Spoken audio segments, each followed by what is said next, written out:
નમસ્કાર વિદ્યાર્થી મિત્રો, આજે આપણે પાઠ 9 કુદરતી સંસાધનો એની અંદર આપણો નવો આગળનો મુદ્દો ભૂમિ સંસાધન અને ખેતી એના વિશેની વાત કરીશું.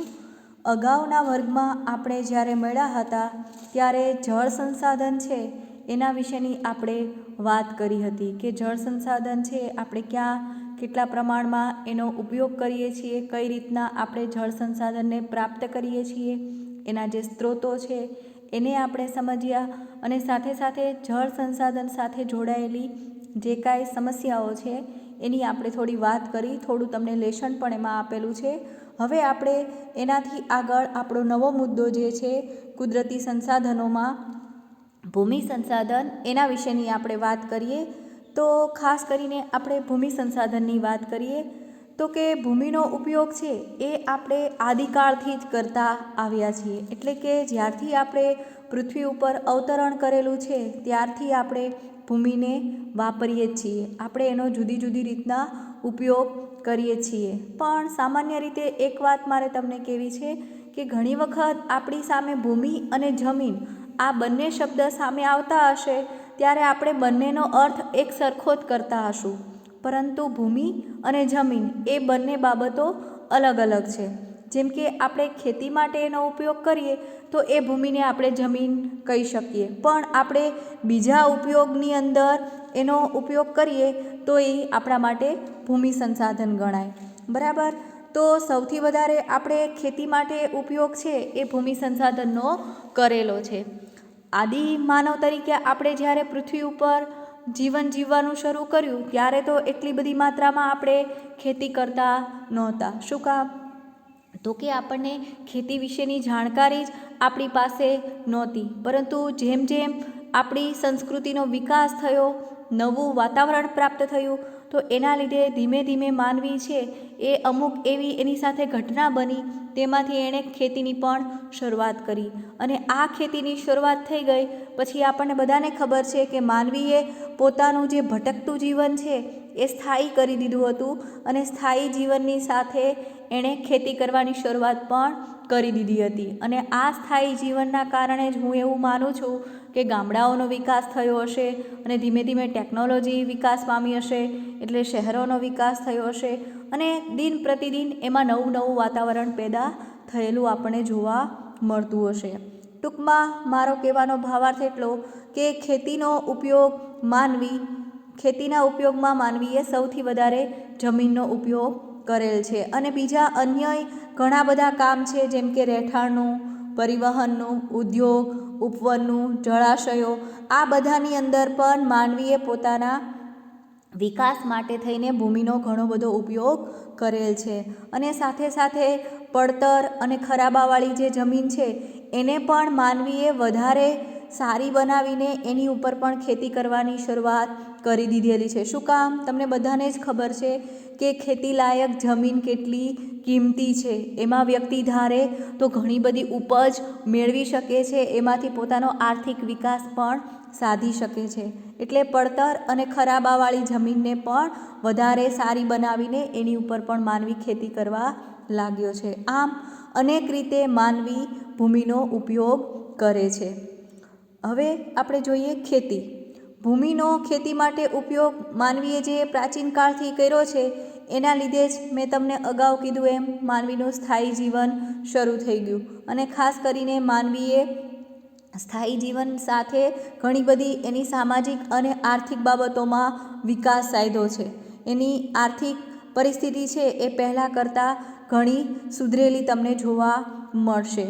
અહીંયા તમને જો મેં એક ચિત્ર બતાવેલું છે, એમાં ઇજિપ્ત અને ભારતમાં ઉપજાઉ સ્થાનો ઉપર સદીઓથી ખેતી કરવામાં આવતી હતી. એટલે આ બે દેશ એવાઓ છે કે જ્યાં પ્રાચીન કાળથી ખેતીનો વિકાસ થયેલો તમને જોવા મળશે.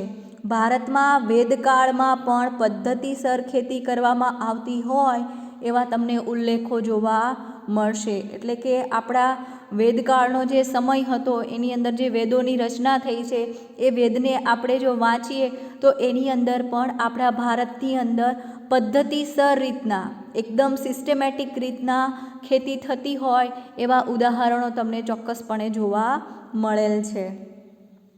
સમય જતાં સંસ્કૃતિના વિકાસની સાથે અનુકૂળ આબોહવા અને ફળદ્રુપ જમીન વિસ્તારમાં સ્થાયી ખેતી પદ્ધતિ વિકાસ પામી અને ધીમે ધીમે સમગ્ર વિશ્વની અંદર ઝડપથી ખેતીવાડી પ્રવૃત્તિ વિકસિત પામી. એટલે કે જેમ જેમ આપણી સંસ્કૃતિનો વિકાસ થયો, ધીમે ધીમે આબોહવા અને જમીનની જે કાંઈ ફળદ્રુપતા છે એ બધામાં માનવીએ થોડો વધારો કર્યો, એની સાથે સમાયોજન સાધી લીધું અને તેના પરિણામે તમે જોઈ શકો કે આજે સમગ્ર વિશ્વની અંદર જુદી જુદી પ્રકારની અનેક ખેતીઓનો વિકાસ થયેલો છે. અને એ વિકાસને કારણે જ તમે એમ કહી શકો કે જુદા જુદા જે વિસ્તારોમાં ગામડાઓ પણ નહોતા એવા વિસ્તારની અંદર તમને ગ્રામીણ વસાહતો પણ જોઈ શકો. એમાંય ખાસ કરીને 18મી સદીની અંદર યુરોપમાં જે ઔદ્યોગિક ક્રાંતિની શરૂઆત થઈ, આપણે અગાઉ તમે 8મા 9મા ધોરણની અંદર પણ ઔદ્યોગિક ક્રાંતિ ભણીને જ આવેલા છો. તો આ જે યુરોપની અંદર ઔદ્યોગિક ક્રાંતિ થઈ કે જેના કારણે નવી નવી ટેકનોલોજીનો પણ વિકાસ થયો, એ ટેકનોલોજીના વિકાસને કારણે અન્ય દેશો ઉપર પણ એની અસર તમને જોવા મળશે. જેમ કે એશિયા, અમેરિકા અને આફ્રિકાના દેશોની અંદર પણ આ જે ઔદ્યોગિક ક્રાંતિ થઈ એના લીધે ખેતીના ક્ષેત્રની અંદર ઘણા બધા ફેરફાર થયા ને તમે કહી શકો કે ખેતીની અંદર હરિયાળી ક્રાંતિ આવી. કોના લીધે? તો ખાસ કરીને 18મી સદીમાં જે ઔદ્યોગિક ક્રાંતિ થઈ એ ઔદ્યોગિક ક્રાંતિને લીધે યુરોપીય સંસ્થાનોમાં ખેતી ક્ષેત્રે પરિવર્તન આવ્યું. યુરોપીય સંસ્થાનો એટલે યુરોપ દેશ જે દેશો ઉપર પોતાનું કે ને એક પ્રકારની સત્તા રાખીને જેના ઉપર એ શાસન કરતું હોય એ બધા જે એના દેશો છે, એના જે બધા સ્થાનો છે એની અંદર પણ ખેતીની અંદર શું આવ્યો? બદલાવ આવ્યો. તેમાં વિશિષ્ટીકરણ થયું. અવનવા પાક લેવાવા લાગ્યા કે જે પહેલાં ન લેવાતા હોય એની જગ્યાએ જુદી જુદી પ્રકારની ખેતીઓ પણ ત્યાં થવા લાગી. જેમ કે ઘઉં, ડાંગર, શેરડી, કપાસ, ચા, કોફી, રબર વગેરે યુરોપની અંદર મુખ્ય પાક બન્યા અને આ પાકની માંગ વધતા વ્યાપારિક અને બાગાયતી ખેતીનો પણ વિકાસ થયો.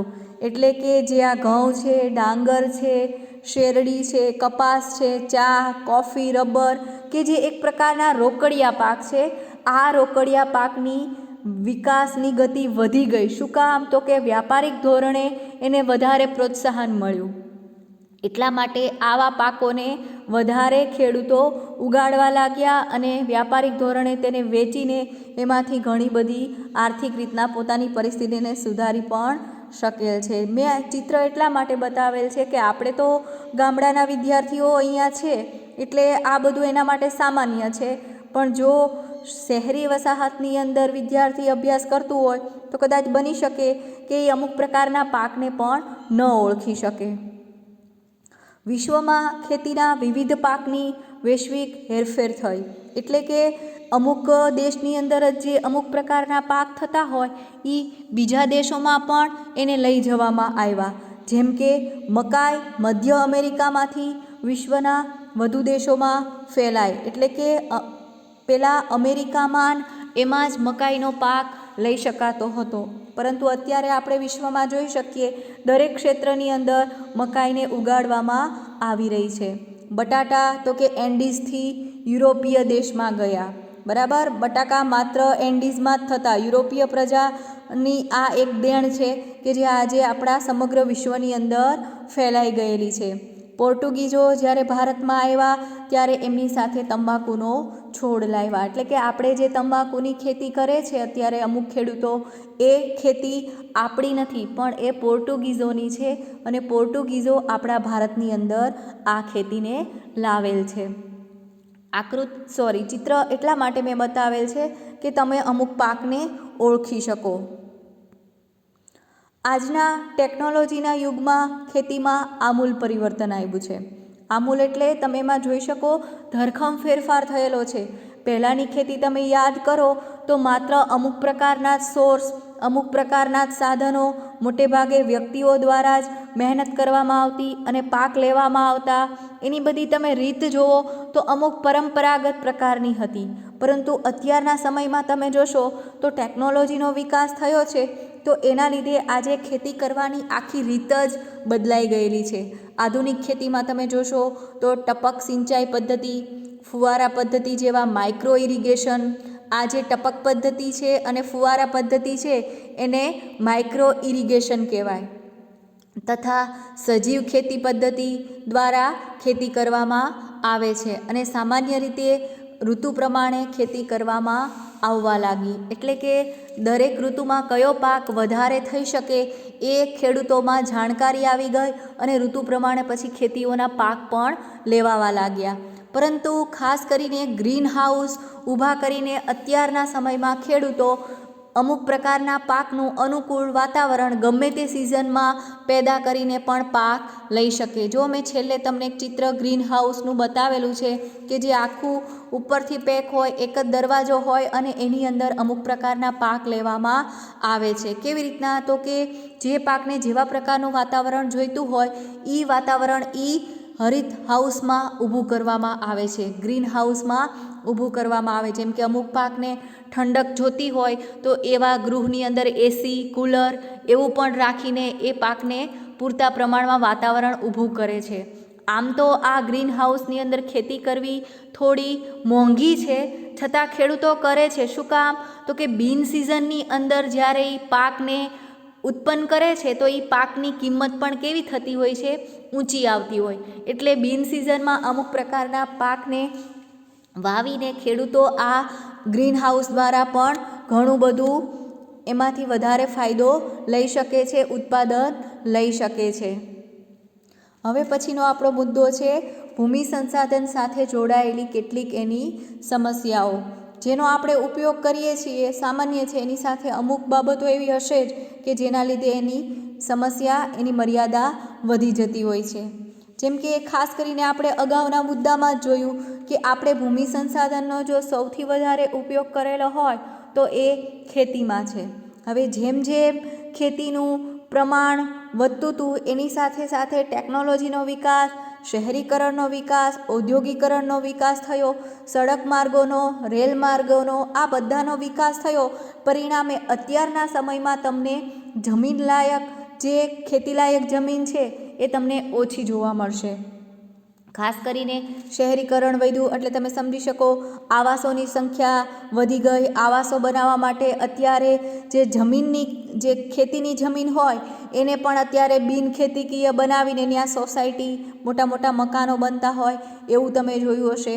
ઔદ્યોગિકરણને લીધે મોટા કારખાનાઓ, ફેક્ટરીઓ છે એ પણ ખેતીલાયક જમીનને બિનખેતીકીય કરીને એ જગ્યાએ આવું વાતાવરણ ઊભું કરવામાં આવી રહ્યું છે. સડક માર્ગો વધી રહ્યા છે, રેલ માર્ગો વધી રહ્યા છે, એમાં પણ આવી ખેતીલાયક જમીન છે એને પણ આવા સડક માર્ગોની અંદર ખેડૂતોએ ગુમાવવી પડી હોય એવું પણ બન્યું છે. એટલે ટૂંકમાં ખાસ કરીને અત્યારના સમયમાં તમે જોઈ શકો કે ખેતીલાયક જમીનમાં ઘણો બધો ઘટાડો થયેલો છે. અતિ સિંચાઈથી ક્ષારીકરણ એટલે કે સિંચાઈના સાધનોની સગવડતા અત્યારે આપણે વધારી રહ્યા છીએ. તળાવો બાંધી રહ્યા છીએ, ડેમો બાંધી રહ્યા છીએ, બોર, પછી કૂવાઓ છે. તો આવા બધા સિંચાઈના જે ક્ષેત્રો વધી રહ્યા છે એના લીધે ખેડૂત અત્યારે ત્રણેય સિઝનમાં ગમે તે પાક લઈ શકે છે. પહેલાંના સમયમાં શું હતું? અમુક સિઝનની અંદર જમીન ખાલી પડી રહેતી, એટલે કે વાવેતર વગર પડી રહેતી, એટલે એની જે ગુણવત્તા હતી એ પણ જળવાઈ રહેતી હતી. પણ અત્યારના સમયે જેમ જેમ સિંચાઈનો વધુ પડતો ઉપયોગ થાય છે એમ એમ જમીન નીચેનો જે ક્ષાર છે એ ક્ષારની ઘનતા વધી રહી છે. ઘનતા ઓછી હોવાથી એ ક્ષારનું પ્રમાણ ઉપર આવી રહ્યું છે. કેમ કે જમીન એક ધારી સતત ભીનીને ભીની રહે તો સ્વાભાવિક છે જમીન નીચેનો જે ક્ષાર છે એની ઘનતા ઓછી છે એટલે એ પાણી મારફતે ઉપર આવી રહ્યો છે. ટૂંકમાં જમીનની ક્ષારતાનું પ્રમાણ વધ્યું છે અને જમીનની જે ગુણવત્તા છે એ ગુણવત્તામાં પણ તમને ઘટાડો જોઈ શકાય છે. અને એવી જ જમીન ઉપર બીજા અન્ય સ્ત્રોતો હશે તો એ સ્ત્રોતોને પણ નુકસાન પહોંચે છે. એમાંથી પીવાનું પાણી પીવા જેવું રહેતું નથી. બીજી અન્ય કોઈ એવા તમે સોર્સ બનાવ્યા હોય તો એ સોર્સમાં પણ તમને ક્ષારનું પ્રમાણ જોવા મળશે. ત્રીજી બાબત તો કે જમીનનું ધોવાણ વધ્યું છે. જમીનનું ઉપલું પડ આપણે અગાઉ જોયું કે સિંચાઈને કારણે ક્ષારયુક્ત બન્યું છે, એટલા માટે હવે એની જે જળને સંગ્રહ કરવાની શક્તિ હોય છે એ શક્તિ ઘટી ગઈ છે. પરિણામે વધુ વરસાદ પડતા જમીનનું શું થાય? ધોવાણ થાય. પાણી જેટલું જમીનની અંદર ઉતરવું જોઈએ એટલું પાણી ઉતરી શકતું નથી. નદીના ઉપરવાસમાં જંગલનું પ્રમાણ ઘટતા સ્ત્રાવ ક્ષેત્રમાં જળ પ્રવાહ ઝડપી બન્યો છે.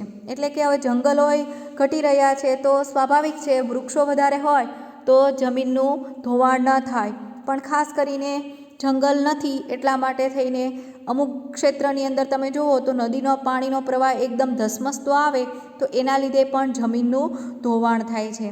આથી ઘણીવાર તમે અમુક નીચાણવાળા વિસ્તાર તમે જોયા હશે તો ત્યાં તમને આખી પૂરની પરિસ્થિતિ સર્જાઈ ગઈ હોય એવું તમને જોવા મળશે. વધુ માત્રામાં જળ આવે તો સ્વાભાવિક છે જમીનનું ધોવાણ તો થવાનું જ છે.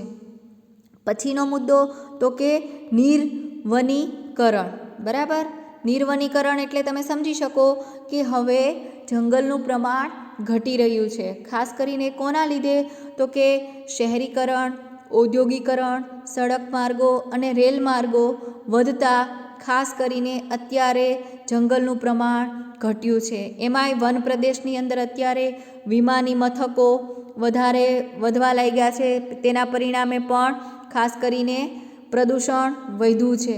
બરાબર, જમીનની અંદર ખેતી ક્ષેત્રને દૂર કરવામાં આવી રહ્યા છે અને આવા ક્ષેત્રો વધી રહ્યા છે.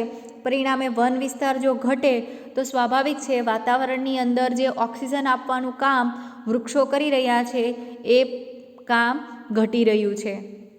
ઝૂમ ખેતી, આ મુદ્દો આપણે કદાચ ચોથા ચેપ્ટરની અંદર ક્યાંક તમે માનવીની પ્રવૃત્તિઓની અંદર ભણી ગયેલા છો. ઝૂમ ખેતી કોને કહેવાય એના વિશેની સમજ તમારામાં છે, છતાં થોડી હાઇલાઇટ આપી દઉં. ઝૂમ ખેતી એટલે એવા પ્રકારની ખેતી કે જેમાં લોકો અમુક સમયે અમુક જંગલની અંદર વૃક્ષો કાપીને અમુક વિસ્તારમાં ખેતી કરે અને ત્યાં પાક લે, પછી એની ગુણવત્તા ઘટી જાય એટલે એ જંગલને ત્યાંથી છોડીને એ જમીનને છોડીને પાછા જંગલના બીજા વિસ્તારમાં જઈને પાછા વૃક્ષોને કાપીને અથવા બાળીને ત્યાં ખેતીલાયક જમીન બનાવે, એમાં ખેતી કરે. ગુણવત્તા ઘટે એટલે પાછા ત્યાંથી બીજી જગ્યાએ જતા રહે. એટલે તમે સમજી શકો કે આ પ્રકારની ખેતીમાં જંગલ કપાઈ જાય છે. હવે જંગલ કપાય તો સ્વાભાવિક છે કે વધુ માત્રામાં છે એ જમીનનું ધોવાણ થવાનું જ છે.